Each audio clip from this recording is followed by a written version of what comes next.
Porsche is starting to hybridize their 911 variants, and they took the right approach to do this.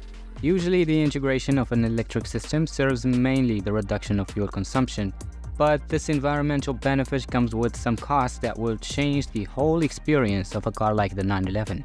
Now, there are more benefits with a hybrid system. You get the instantaneous torque, more power, and you can get out of the house in the morning on electric power only without disturbing your neighbors. This is great, but it comes with more elements to the powertrain, and this increases the weight. Now the problem is how to distribute this extra weight without affecting the feel of the car. Now Porsche is not using this system to improve efficiency, of course. It's all about boosting the performance, so they aren't using big components and they strategically placed all of them. Okay, the variant that got all the attention is the 911 Carrera GTS. It has an improved 8-speed dual-clutch transmission, and the hybrid system starts here. They integrated a permanently excited synchronous motor in the transmission, which enhances the torque from standstill by 110 pound-feet and can generate up to 40 kW of power.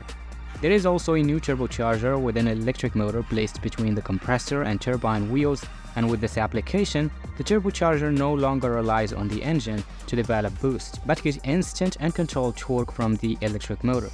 Usually the turbochargers are dependent on the RPMs to function correctly. Some can boost pressure at a low RPM level but can maintain that in a higher level.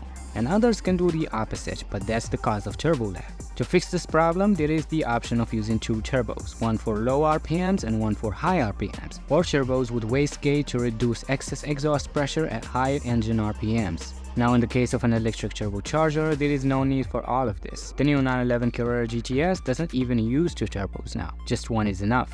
Now these new components draw energy from a light and compact high-voltage battery that can operate at 400 volts with energy capacity of up to 1.9 kWh.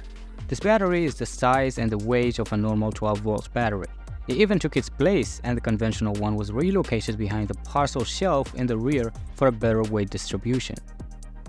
Okay, this integration of an electric system freed the engine from some operations like the compressor for the air conditioning system, and this made it more compact.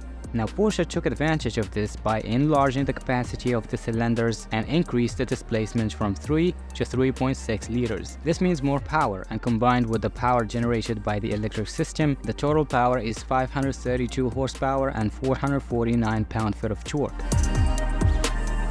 Now in terms of the design, this is the 911.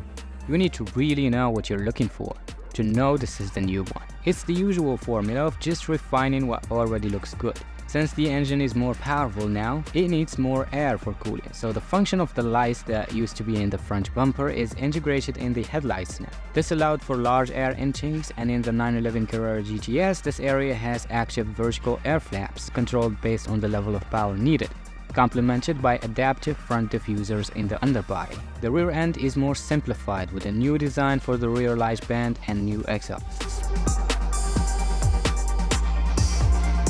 Now the interior comes as standard with the rear seats deleted. Probably Porsche knows their customers don't really use them, so they're taking advantage of that to reduce the weight of the car, but you can still opt for them at no extra cost. There are some totally new elements in here as well. For the first time in a 911, there is a start button on the left side of the steering wheel and a fully digital instrument cluster. Now, some current 911 variants are still going to be offered as 2025 models, like the Turbo and the GT3 RS, but expect when they get hybridized, they are going to get to a different level. Okay, that's it for this video. Thanks for watching.